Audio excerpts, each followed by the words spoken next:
Hello friends, എല്ലാവർക്കും നമസ്കാരം. നിങ്ങളേവരും കാത്തിരിക്കുന്ന രേവതിയുടെയും സച്ചുടെയും ഇന്നത്തെ വിശേഷത്തിലേക്ക് എല്ലാ കൂട്ടുകാർക്കും സ്വാഗതം. എല്ലാവർക്കും നല്ലൊരു ദിവസം ആശംസിച്ചുകൊണ്ട് തന്നെ വിശേഷത്തിലേക്ക് കിടക്കാം. ലൈക്ക് ചെയ്യാനും ഹൈപ്പ് ചെയ്യാനും മറക്കരുത്. അപ്പം നേരെ വിശേഷത്തിലേക്ക് തന്നെ പോവുകയാണ്. തുടങ്ങുമ്പോൾ തന്നെ കാണിക്കുന്നത് നമ്മുടെ സുധിയുടെ ഫ്രണ്ട് വന്ന് ആ കഥ പറയുകയാണ്. തൻ്റെ കൂട്ടുകാരൻ്റെ ഭാര്യ വേറൊരുത്തനുമായിട്ട് ഒളിച്ചോടിപ്പോയ കഥ. ഇത് കേട്ട് കഴിഞ്ഞപ്പോഴത്തേക്ക് നമ്മുടെ സുധിയുടെ പിടിയും ബലവും ഒക്കെ അങ്ങ് വിട്ടു കേട്ടോ. അയ്യോ, ഇനി ശ്രുതി എങ്ങാനും ഒളിച്ചോടിപ്പോയി വേറെ വിവാഹം കഴിച്ചു കഴിഞ്ഞിട്ടുണ്ടെങ്കിൽ തനിക്ക് പിന്നെ ആരാ ഉള്ളത് എന്ന ഒരു ചിന്തയാണ് പെട്ടെന്ന് നമ്മുടെ ശ്രുതിക്ക് കയറി വന്നത്. അങ്ങനെ നമ്മുടെ ഫ്രണ്ട് പറഞ്ഞു, അത് പിന്നെ ഈ ഭർത്താക്കന്മാരുമായിട്ട് പിണങ്ങി നിൽക്കുന്ന ഈ പെണ്ണുങ്ങളെയൊക്കെ തേടി പിടിച്ച് കണ്ടുപിടിച്ച് വലയിലാക്കുന്ന കുറച്ച് സംഘമുണ്ട്. നമ്മൾ ഭർത്താക്കന്മാര് സൂക്ഷിക്കണം.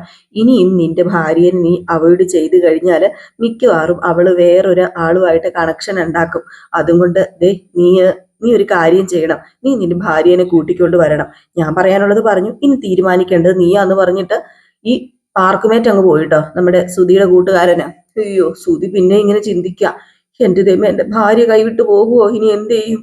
അയ്യോ, എന്റെ ജീവിതം തകർന്നു പോകുവോ? അയ്യോ, ഇതിനൊരു തീരുമാനം ഉണ്ടാക്കിയില്ലെങ്കിൽ ശരിയാവത്തില്ലല്ലോ എന്നൊക്കെ പറഞ്ഞ് ഇങ്ങനെ ഒന്ന് ചിന്തിക്കുന്നുണ്ട് കേട്ടോ. ഷോറൂമിൽ തന്നെ ഉണ്ട്. പിന്നെ കാണിക്കുന്ന സീൻ എന്ന് പറഞ്ഞിട്ടുണ്ടെങ്കിൽ നേരം രാത്രിയായി കേട്ടോ. രാത്രിയായി ഇങ്ങനെ നമ്മുടെ ചന്ദ്രനെ കാണിക്കുകയാണ്. അപ്പോഴത്തേക്ക് നമ്മുടെ ദേവുവിനോട് അരുൺ സംസാരിക്കുക. നേരം എത്രയാണെന്ന് നിനക്ക് മനസ്സിലായോ? നിനക്ക് ഉറക്കം വരുന്നില്ലേ? അതിന് അരുണേട്ടനോടല്ലേ സംസാരിക്കുന്നത്? ഉറക്കം വരത്തില്ല അരുണേട്ട. അല്ല അരുണേട്ടൻ എവിടെയാ പറഞ്ഞു നിർത്തിയത്? നമ്മുടെ കല്യാണം അല്ലേ? കല്യാണത്തെക്കുറിച്ച് ചിന്തിക്കുമ്പോഴേ ഒരു പ്രത്യേക സന്തോഷം തോന്നുന്നു അരുണേട്ട. എന്നാ ചെറിയ പേടിയും ഉണ്ട് കേട്ടോ. അല്ല, എന്തിനാ പേടിക്കുന്നത്? അല്ല, അത് പിന്നെ കല്യാണം കഴിഞ്ഞാലേ പുതിയൊരു ജീവിതം തുടങ്ങുകയല്ലേ. അതുകൊണ്ട് ഒരു ചെറിയ പേടിയുണ്ട്. എല്ലാം നന്നായി ചെയ്യാൻ പറ്റുമെന്ന് അറിയത്തില്ലല്ലോ. ഏയ്, എന്തിനാ പേടിക്കണത്? ഞാനില്ലേ കൂടെ. പരസ്പരം മനസ്സിലാക്കിയവരല്ലേ നമ്മൾ രണ്ടുപേരും. എല്ലാം ഷെയർ ചെയ്ത് നമുക്ക് ജോളിയായിട്ട് അങ്ങ് മുന്നോട്ടേക്ക് പോകാൻ ദേവു. എനിക്ക് വലിയ സ്വപ്നങ്ങളൊന്നും ഇല്ല അരുണേട്ടാ. സമാധാനമുള്ളൊരു ജീവിതം, സ്നേഹമുള്ളൊരു കുടുംബം, അത്ര മാത്രമേ വേണ്ടൂ. കുടുംബത്തിൽ എപ്പോഴും സന്തോഷം തന്നെ നിറയണം. പിന്നെ നീ എന്നും ചെയ്യേണ്ട ഒരു കാര്യമുണ്ട്, അത് ഞാൻ പറയാം. രാത്രി ജോലി കഴിഞ്ഞ് വീട്ടിലെത്തുമ്പം നീ വാതില് തുറന്നു തരൂല്ലോ. അപ്പം മനസ്സ് നിറഞ്ഞ് നീ ഒന്ന് ചിരിക്കണം. ഓ, ചിരിക്കണമെന്നോ? അല്ല, വാതില് തുറന്നു തരുമ്പം എന്തിനാ ചിരിക്കുന്നത്? അപ്പോഴത്തേക്ക് നമ്മുടെ ലക്ഷ്മി ഇതൊക്കെ കാണുന്നുണ്ട് കേട്ടോ. ഫോണിൽ ഇങ്ങനെ അങ്ങോട്ടും ഇങ്ങോട്ടും നമ്മുടെ ദേവു ഇങ്ങനെ നടന്ന് സംസാരിക്കുന്നതേ. അപ്പം നമ്മുടെ ലക്ഷ്മി ഇങ്ങനെ നോക്കുകയാണ്, ഇത് ആരോടാ ഇതുപോലെ ഇങ്ങനെ സംസാരിക്കുന്നത്? നല്ല ചിരിച്ച് കളിച്ച് റൊമാൻസ് മൂഡിൽ സംസാരിക്കുന്ന ആരോടാ എന്ന് ചിന്തിക്കൂലോ. പെട്ടെന്ന് നമ്മുടെ ദേവു ഇങ്ങനെ നോക്കിയപ്പോഴത്തേക്ക് ലക്ഷ്മി ദേവുവിനെ തന്നെ നോക്കും. അപ്പം നമ്മുടെ ദേവു ഫോൺ കട്ട് ചെയ്തോട്ട് നാളെ വിളിക്കാന്ന് പറഞ്ഞുകൊണ്ട് ലക്ഷ്മി ഇങ്ങ് വന്നില്ലേ. ലക്ഷ്മി ഇങ്ങ് വന്നിട്ട്, ആരടി ഫോണില്? നീ ആരോടടി സംസാരിച്ചോണ്ടിരുന്നത്? നീ ആരോടോ ഭയങ്കരമായിട്ടും ചിരിച്ച് കളിച്ചാണല്ലോ സംസാരിച്ചുകൊണ്ടിരുന്നത്. നീ എന്തിനാ നിർത്തിക്കളഞ്ഞത്? നേരം വെളുക്കുന്നവരെ സംസാരിക്കത്തില്ലായിരുന്നോ? ആ, അമ്മ ഉറങ്ങിയില്ലായിരുന്നോ? എരുടയില് കേറി വന്ന ഞാനൊരു ശല്യായല്ലേ? ശേ, അമ്മ എന്താ ഇങ്ങനെയൊക്കെ പറയുന്നത്? ആരെയാ നീ വിളിച്ചതെന്നാ ഞാൻ ചോദിച്ചത്. അത് പിന്നെ എന്റെ ഒരു ഫ്രണ്ട് ആയിരുന്നു. ഏത് ഫ്രണ്ട്? ഏത് ഫ്രണ്ടിയാ നീ വിളിച്ചത്? ആ ഫോണിൽ തന്നെ ഞാൻ നോക്കട്ടെ. അത് പിന്നെ അപ്പൊ ദേവു ഫോൺ കൊടുക്കുന്നില്ലേ. അപ്പൊ നമ്മുടെ ലക്ഷ്മി ചോദിച്ചു, എന്താടി നീ ഫോൺ തരാത്തത്? എനിക്കൊന്നും മനസ്സിലാവുന്നില്ല എന്നൊന്നും നിനക്ക് തോന്നണ്ട. ഞാൻ അത്രയ്ക്ക് വിഡ്ഢിയൊന്നും അല്ല. കുറെ നാളായി ഇത് തുടങ്ങിയിട്ട്. ഇത് നിർത്തുന്നതാ നിനക്ക് നല്ലത്. അയ്യോ അമ്മേ, അങ്ങനെയൊന്നുമില്ല. എങ്ങനെയൊന്നുമില്ലെന്നാ നീ പറയുന്നത്? വേണ്ട ദേവു, എന്റെ ശബ്ദം ഉയർത്തിപ്പിക്കരുതേ. അപ്പോഴത്തേക്ക് നമ്മുടെ ശരത്ത് വന്നിട്ട് എന്താ അമ്മേ എന്നിങ്ങനെ ചോദിച്ചു. അപ്പം ലക്ഷ്മി പറഞ്ഞു, ഒന്നുമില്ല മോനെ, മോൻ ചെന്നോ, ഞാനും ഇവളും വെറുതെ ഒന്ന് വഴക്ക് കൂടിയതാന്ന് പറഞ്ഞിട്ട് നമ്മുടെ ലക്ഷ്മി കയറി അങ്ങ് പോയി. ശരത്താണെങ്കിൽ അവിടെ നിൽക്കുകയാണ് കേട്ടോ. ശരത്തിനോട് പറഞ്ഞു കഴിഞ്ഞിട്ടുണ്ടെങ്കിൽ ഇനി അത് വേറെ വലിയ വിഷയം ആവൂല്ലോ. അപ്പൊ അതുകൊണ്ടാണ് ശരത്തിനോട് പറയാത്തത്. പക്ഷെ ശരത്തിന് എന്തൊക്കെയോ പിടികിട്ടി. അപ്പൊ ശരത്ത് വന്നിട്ട്, ഫോൺ വിളി തന്നെയാണല്ലേ പ്രശ്നം? എന്നെ കുറെ ഉപദേശിച്ച ആളാണല്ലോ. ഞാനിപ്പോ നന്നായി, എന്നിട്ടിപ്പോ എന്തേ? ഓ, ഞാൻ നന്നാകാനുള്ള പ്രധാന കാരണം ആരാണെന്ന് അറിയാലോ, സച്ചേട്ടനാ. കുറച്ച് റൂട്ട് മാറി പോകുന്നുണ്ടോ എന്ന് എനിക്ക് സംശയമുണ്ട് ദേവു. ഈ കാര്യം ഞാൻ സച്ചേട്ടനോട് പറയണോ? ഞാൻ റൂട്ട് മാറി പോയിട്ടൊന്നുമില്ല. ഞാൻ ഇനി റൂട്ട് മാറത്തുമില്ല. നീ പോയി കിടക്കണം. നീ നിന്റെ കാര്യം നോക്കണം. ഞാൻ കിടന്നോളാം, എന്റെ കാര്യം നോക്കിക്കോളാം. അല്ല, എന്റെ ചേച്ചി ഓടിപ്പോകാതെ ഇരുന്നാ മതി കേട്ടോ, എന്റെ ദേവു ചേച്ചി എന്ന് പറഞ്ഞിട്ട് നമ്മുടെ ശരത്തും അങ്ങ് കയറി പോയി കേട്ടോ. ഏതായാലും ദേവുവിനങ്ങ് എന്തോ പോലെ ഇപ്പൊ ദേവു മനസ്സിൽ വിചാരിക്കുക, എത്ര നാളിങ്ങനെ പോകാന്, എല്ലാം തുറന്നു പറയേണ്ട സമയമായെന്ന് തോന്നുന്നു. എല്ലാവരുടെ അനുഗ്രഹത്തോടു കൂടി വിവാഹം പെട്ടെന്ന് നടത്തണം. ഇല്ലെങ്കിൽ വെറുതെ വീട്ടിൽ അങ്ങോട്ടും ഇങ്ങോട്ടും വഴക്കൊക്കെ ആകുന്നു. ഏതായാലും ഇത് കഴിഞ്ഞ് പിന്നെ കാണിക്കുന്ന സീൻ എന്ന് പറഞ്ഞു കഴിഞ്ഞിട്ടുണ്ടെങ്കിൽ വർഷേനെയാണ് കേട്ടോ. അപ്പം വർഷ എന്തോ ഉണ്ടാക്കാനായിട്ട് ഇങ്ങനെ പ്രിപ്പയർ ഒക്കെ ചെയ്ത് വെച്ച് അടുക്കളയിൽ എന്തോ ഫോണൊക്കെ നോക്കി ഉണ്ടാക്കുന്നു. സബോള ഇട്ട് കൊടുക്കുന്നു, വഴട്ടി കൊടുക്കുന്നു, കറിവേപ്പില ഇട്ട് കൊടുക്കുന്നു, പച്ചമുളക് ഇട്ട് കൊടുക്കുന്നു. അങ്ങനെ ഭയങ്കര പാചകം. എന്താണെന്നറിയത്തില്ല, എന്തോ ഉണ്ടായിക്കൊണ്ടിരിക്കുക. ഫോണിൽ നോക്കിയാട്ടോ ഉണ്ടാക്കുന്നത്. അപ്പൊ നമ്മുടെ രേവതി വന്നു. രേവതി വന്നു കഴിഞ്ഞപ്പോഴത്തേക്കും അടുക്കളയിൽ ഭയങ്കര പാചകം നമ്മുടെ വർഷ. അങ്ങനെ രേവതി പതുക്കെ പതുക്കെ പതുക്കെ പതുക്കെ വന്ന് നോക്കിട്ടോ. എന്താ ഇത് പതിവില്ലാത്തൊരു പാചകമൊക്കെ. അപ്പൊ നമ്മുടെ രേവതി ചോദിച്ചു, ഇതെന്താ പക്ഷേ നീ എന്തെടുക്കുക? അത് പിന്നെ ഞാൻ കുക്ക് ചെയ്യുക. അതിന് നിനക്ക് പാചകം ചെയ്യാനൊക്കെ അറിയോ? അത് പിന്നെ ഇങ്ങനെയൊക്കെയല്ലേ പഠിക്കുന്നത്. കുക്കിംഗ് ഒരു ആർട്ടാ, അത് എല്ലാവരും അറിഞ്ഞിരിക്കണം. അതുകൊണ്ടാ ഞാനും ഇപ്പൊ കുക്കിംഗ് പഠിക്കുന്നത്.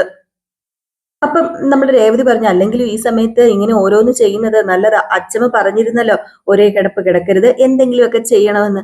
അതേതായാലും നന്നായി. അല്ല നീ എന്തായി ഉണ്ടാക്കുന്നത്? അത് പിന്നെ ഉപ്പുമാവാ ഞാൻ ഉണ്ടാക്കുന്നത്. ഓ, ഉപ്പുമാവോ? എളുപ്പത്തില് ഉണ്ടാക്കാൻ പറ്റുന്ന ഡിഷ് ഏതാന്ന് ഞാൻ നെറ്റില് സെർച്ച് ചെയ്തപ്പോ ഉപ്പുമാവാണെന്നാ പറഞ്ഞത്. ആ, അത് ശരിയാ. ഉപ്പുമാവ് പെട്ടെന്ന് ഉണ്ടാക്കാൻ പറ്റും മോളെ. ഏതായാലും മോൾ ഉണ്ടാക്ക്. അല്ല, ഈ ഉപ്പുമാവ് ഉണ്ടാക്കാനുള്ള ചേരുവകളൊക്കെ നീ എങ്ങനെ പഠിച്ചു? അതൊക്കെ ഞാൻ പഠിച്ചു, വീഡിയോയിൽ പഠിച്ചു. അല്ല, ഈ പാചകം ചെയ്യാനൊക്കെ നല്ല ക്ഷമ വേണം കേട്ടോ. അതുണ്ടാവോ നിനക്ക്? ഉണ്ട് ചേച്ചി, നല്ല ക്ഷമയുണ്ട്. ഞാൻ മെന്റലി പ്രിപ്പയർ ചെയ്തിട്ടാ കിച്ചണിൽ കയറിയത്. അപ്പൊ അതുകൊണ്ട് ക്ഷമയൊക്കെ നല്ല രീതിയിൽ ഉണ്ടാകും. അല്ല, ഞാൻ സഹായിക്കാൻ വല്ലതും വേണോ? ഏയ്, വേണ്ട. ആരുടെയും ഹെൽപ്പില്ലാതെ തനിയെ എനിക്ക് ഇന്ന് ഉണ്ടാക്കണം.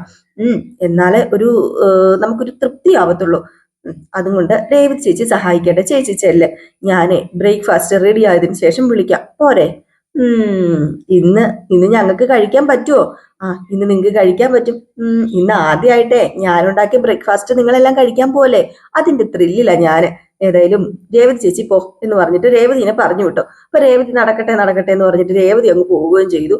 ഉപ്പുമാവ് ഉണ്ടാക്കുന്ന തിടുക്കത്തിലാണ് നമ്മുടെ വർഷ. അങ്ങനെ വർഷ ഉപ്പുമാവൊക്കെ ഉണ്ടാക്കിക്കൊണ്ടിരിക്കുകയാണ് കേട്ടോ. അപ്പോഴത്തേക്കും ആ വഴി ശ്രീകാന്ത് വന്നു. ശ്രീകാന്ത് വന്നിട്ട്, ഇവിടെ എന്താ കിച്ചണില്? പതിവില്ലാത്ത കാഴ്ചയാണല്ലോ എന്ന് പറഞ്ഞ് നേരെ കിച്ചണിലേക്ക് വന്നിട്ട്, ഹലോ, നീ എന്താ ഈ കാണിക്കുന്നത്? അത് പിന്നെ ഞാൻ ഉപ്പുമാവ് ഉണ്ടാക്കുക. അതെ, ചൂട് വെള്ളം പോലും തിളപ്പിക്കാൻ അറിയത്തില്ലാത്ത നീയാണോ ഉപ്പുമാവ് ഉണ്ടാക്കുന്നത്? എന്തിനാ വർഷം അറിയാത്ത പണിക്ക് പോകുന്നത്? അറിയാത്ത പണിയൊന്നും അല്ലാട്ടോ. ഉപ്പുമാവ് ഉണ്ടാക്കാനൊക്കെ എനിക്ക് നന്നായിട്ട് അറിയാം. ഞാൻ വീഡിയോ കണ്ടു പഠിച്ചതാ. ഏ അല്ല, ഇത് കഴിക്കാൻ വേണ്ടി ഉണ്ടാക്കുന്നതാണോ? കഴിക്കാനല്ലാതെ പിന്നെ കാണാനാണോ എല്ലാം ഉണ്ടാക്കുന്നത്? അല്ല, ഇത് ആര് കഴിക്കും? ഇത് ശ്രീകാന്ത് അടക്കം ഈ വീട്ടിലെ എല്ലാവരും ആസ്വദിച്ചിരുന്ന് കഴിക്കും. ഇന്നത്തെ ബ്രേക്ക്ഫാസ്റ്റാ ഇത്. ഇന്നത്തെ ബ്രേക്ക്ഫാസ്റ്റോ? എന്നാ പിന്നെ ഞാൻ നിനക്ക് ഹെൽപ്പ് ചെയ്യാം. വേണ്ട, എനിക്ക് ആരുടെയും ഹെൽപ്പ് വേണ്ട, ഞാൻ തനിയെ ഉണ്ടാക്കും. ശ്രീകാന്ത് പൊക്കെ. വർഷേ, ഞാൻ പറയുന്നത് കേൾക്ക്, ഞാൻ നിന്നെ ഹെൽപ്പ് ചെയ്യാം. ഹെൽപ്പ് ചെയ്യാന്ന്? ഹെൽപ്പ് അങ്ങാണം ചെയ്യാൻ വന്നാല് കേട്ടല്ലോ, ഇടിച്ചെന്ന് പറഞ്ഞപ്പോഴത്തേക്കും വേണ്ട, ഞാൻ പൊക്കോളാമേ, നീ തന്നെ ഉണ്ടാക്കിക്കോ എന്ന് പറഞ്ഞു. ഏതായാലും നമ്മുടെ വർഷ വീണ്ടും പാചകം തുടങ്ങി. ഭയങ്കര കോൺസെൻട്രേഷൻ ഒക്കെ ചെയ്തിട്ടാണ് പാചകം ചെയ്യുന്നത്. തന്നെത്താനെ നല്ല സ്മെല്ല് വരുന്നുണ്ടെന്നൊക്കെ പറയുന്നുണ്ട് കേട്ടോ.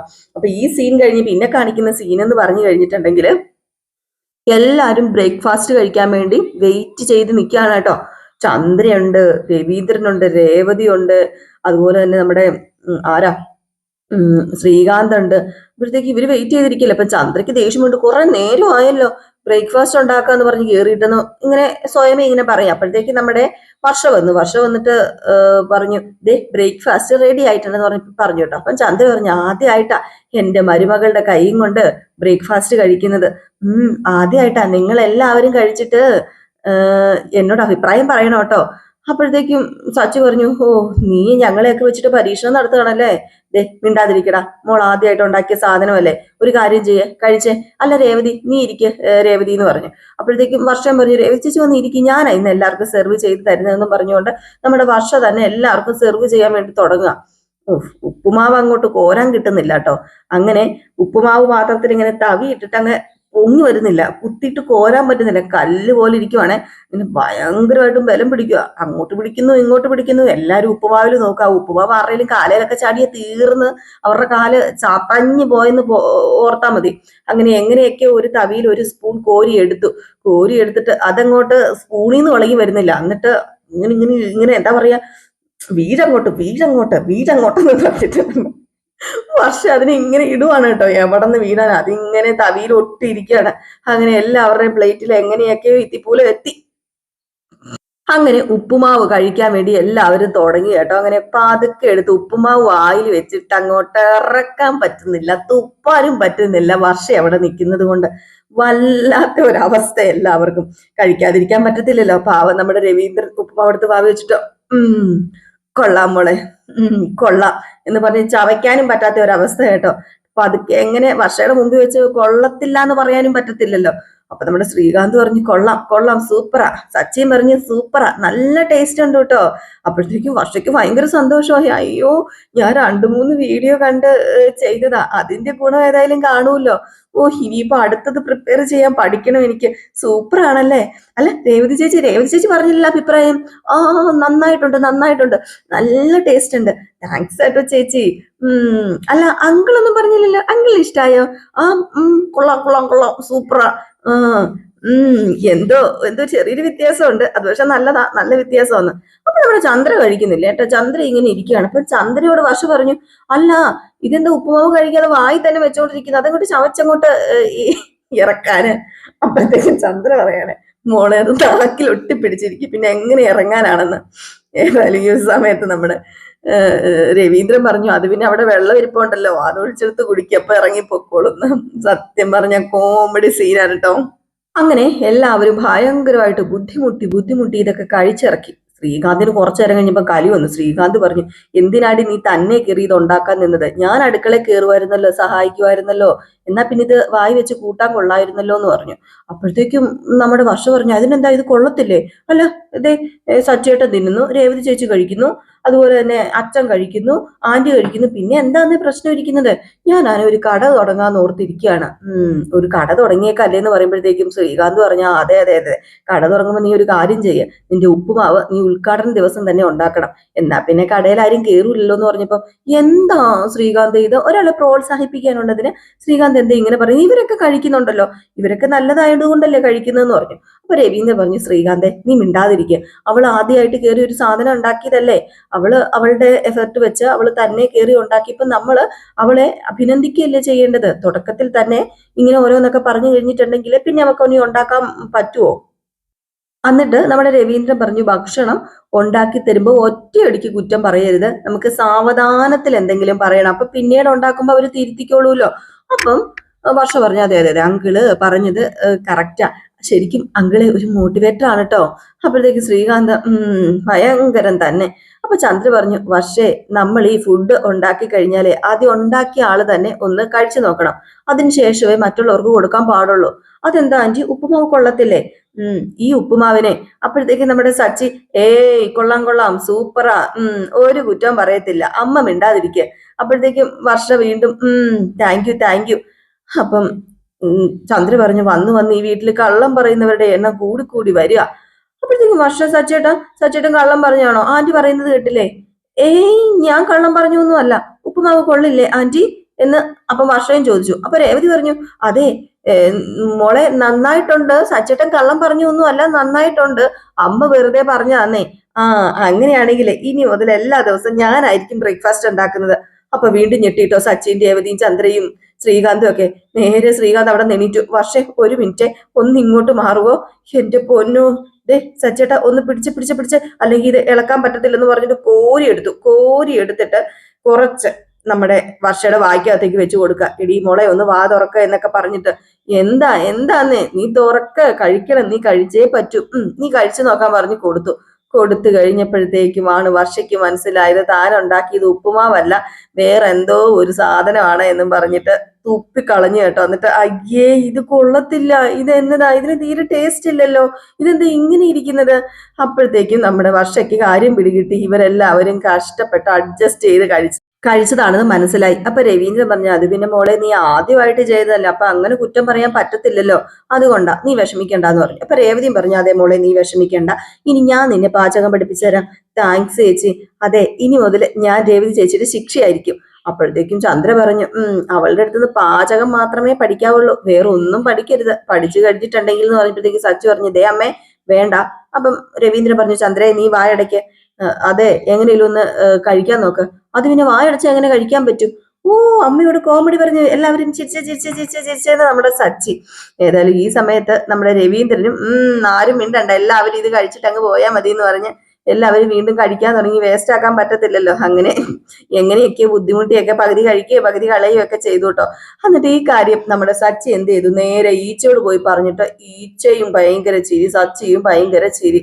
ഏതായാലും ഇതിനിടയിൽ നമ്മുടെ ഈച്ച പറഞ്ഞു, ഞാൻ കല്യാണം നിശ്ചയിച്ച പെണ്ണിന്റെ പുറകെയാടാ നടന്നുകൊണ്ടിരുന്നത്, ഇതൊന്നും എനിക്ക് പറ്റത്തില്ല, ഞാൻ ഇനിയൊന്നും പെണ്ണിന്റെ മുഖത്ത് നോക്കത്തില്ല എന്ന് പറഞ്ഞപ്പോ സച്ചി ഭയങ്കര ചിരിയിട്ട്, ഇത് മൊത്തം കോമഡി ആണല്ലോ എന്റെ ദൈവമേ, ഇത് എന്താ സംഭവം എന്ന്.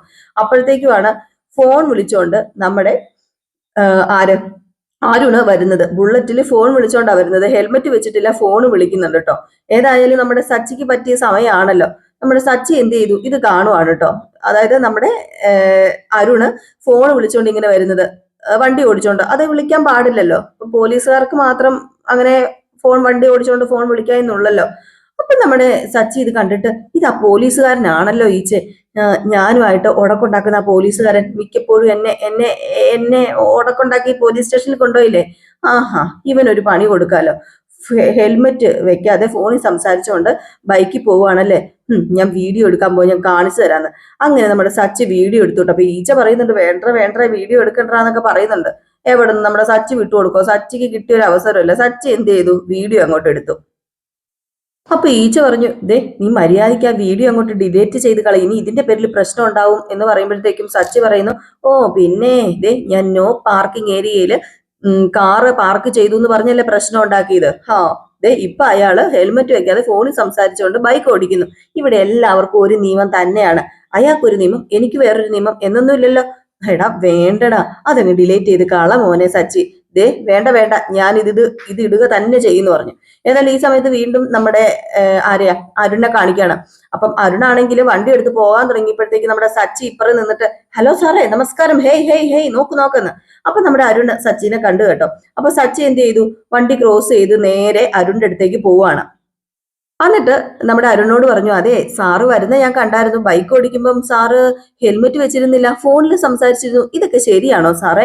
എന്നെ പോലെയുള്ള സാധാരണക്കാരനാണ് ഇങ്ങനെ ബൈക്കിൽ പോയതെങ്കിൽ ഇപ്പം സാറ് ഫൈൻ അടപ്പിക്കത്തില്ലായിരുന്നോ? എന്റെ കാറ് ഒരു നോ പാർക്കിംഗ് ഏരിയയിൽ പാർക്ക് ചെയ്തപ്പം സാർ എന്റെ കാർ എടുത്തോണ്ട് വരെ പോയി. അല്ല, നിയമം നടപ്പിലാക്കുന്ന സത്യസന്ധനായ ഒരു പോലീസുകാരനാണെന്ന സാർ എപ്പോഴും പറയാറുള്ളത് അല്ലെ? അല്ല, ഇപ്പൊ നിങ്ങൾ നിയമം പാലിച്ചോ? തെറ്റല്ലേ സാറേ? ചോദ്യം ചെയ്യാൻ വന്നിരിക്കുന്നു, ഒന്ന് പോടാ, നീ ആരുടെ മുമ്പിലാടാ ചോദ്യം ചെയ്യുന്നത്? ഓ സാർ എന്താ പറയുന്നത്, സാർ അങ്ങനെ അങ്ങ് പോവല്ലേ? ദേ വലിയ നിയമമൊക്കെ അറിയാവുന്ന ആളല്ലേ, ഇപ്പൊ എന്തു പറയുന്നു?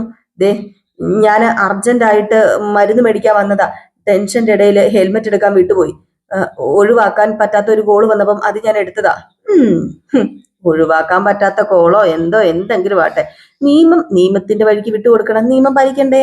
അല്ല സാർ അങ്ങനെയല്ലേ പറയുന്നത്? എന്താടാ നീ കരുതി കൂട്ടി പ്രശ്നം ഉണ്ടാക്കാൻ വന്നാണോ?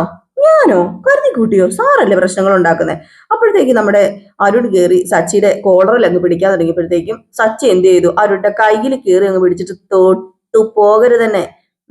അപ്പോഴത്തേക്കും അരുൺ പറഞ്ഞു, എന്നെ കുറിച്ച് നിന്നോട് ആരും പറഞ്ഞു തന്നിട്ടില്ല, നിനക്ക് എന്നെ ശരിക്കും മനസ്സിലായിട്ടില്ല, അതുകൊണ്ടാ നീ എന്റെ കുറുകെ എപ്പോഴും ചാടുന്നത്. അപ്പൊ നമ്മുടെ സച്ചി വീണ്ടും തറപ്പിച്ചു നോക്കി. എന്നിട്ട് സച്ചി പറഞ്ഞു, അതെ സാറിന് എന്നെ ശരിക്കും മനസ്സിലായിട്ടില്ല, അതാണ്. അപ്പൊ അരുൺ പറഞ്ഞു, നിന്നെ എനിക്ക് കൈ കിട്ടും, അപ്പൊ നമുക്ക് നോക്കാം. അല്ല സാറങ്ങനെ രക്ഷപ്പെട്ടെന്നൊന്നും കരുതണ്ടാട്ടോ. ഇപ്പൊ നിങ്ങള് ചെയ്ത തെറ്റിനുള്ള തെളിവ് എന്റെ കയ്യിലുണ്ട്. അതെ ഇത് എന്ത് ചെയ്യണമെന്ന് എനിക്ക് നന്നായിട്ട് അറിയാം. അതെ നിനക്ക് എന്നെ ഒന്നും ചെയ്യാൻ പറ്റത്തില്ല സച്ചി, പോടാ ഒന്ന്, നീ ഒരു തെളിവ് കാണിച്ച് എന്നെ പേടിപ്പിക്കുന്നു എന്ന് പറഞ്ഞിട്ട് നമ്മുടെ അരുൺ എന്ത് ചെയ്തു, ആ ബുള്ളറ്റ് എടുത്തോണ്ട് അങ്ങ് പോവാണ് കേട്ടോ. അപ്പൊ ഈച്ച പറഞ്ഞു, എടാ സച്ചി വേണ്ടടാ, ഇത് വലിയ പ്രശ്നമാവൂടാ. വേണം, ഇത് ഞാൻ സോഷ്യൽ മീഡിയയിൽ ഇട്ട് വൈറലാക്കും, അവന്റെ അഹങ്കാരം ഞാൻ നിർത്തി കൊടുക്കുന്നു. ഈ ഒരു സീൻ കാണിച്ചിട്ടാട്ടോ ഇന്നത്തെ വിശേഷം അവസാനിക്കുന്നത്. അപ്പൊ എല്ലാവരും കാത്തിരിക്കുക അടുത്ത വിശേഷത്തിനായിട്ട്. അടുത്ത വിശേഷമായിട്ട് കാണാം. ലൈക്ക് ചെയ്യാനും ഹൈപ്പ് ചെയ്യാനും ഒന്നും മറക്കരുതേ.